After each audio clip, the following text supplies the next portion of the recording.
میں آپ کو اور بھی بتا دوں، کئی لوگوں کو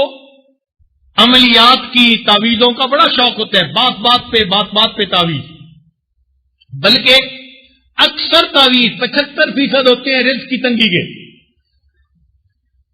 تو ایک بات سن لیجئے، حدیث پاک میں چند اعمال بتائے گئے ہیں جن سے اللہ تعالیٰ رزق میں برکت عطا فرما دیتے ہیں۔ آپ وہ اعمال کر لیں،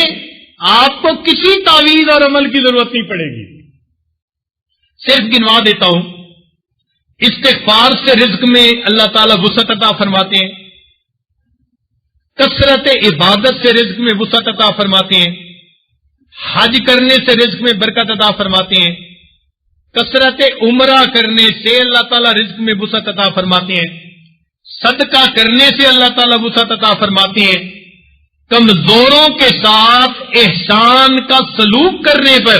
اللہ تعالیٰ رزق میں وسعت عطا فرماتے ہیں، تقوی کے ساتھ تقوی کے ذریعے سے اللہ تعالیٰ وسعت عطا فرماتے ہیں، سچ بولنے سے اللہ رزق میں وسعت عطا فرماتے ہیں، اور ہجرت کا عمل کرنے سے اللہ تعالیٰ رزق میں وسعت عطا فرماتے ہیں۔ حدیث پاک کے مطابق یہ اعمال ہیں، ان پر آپ عمل کر لیں، اللہ تعالیٰ آپ کو غنی فرما دیں گے، محتاجی سے بچا لیں گے اللہ تعالیٰ۔ اب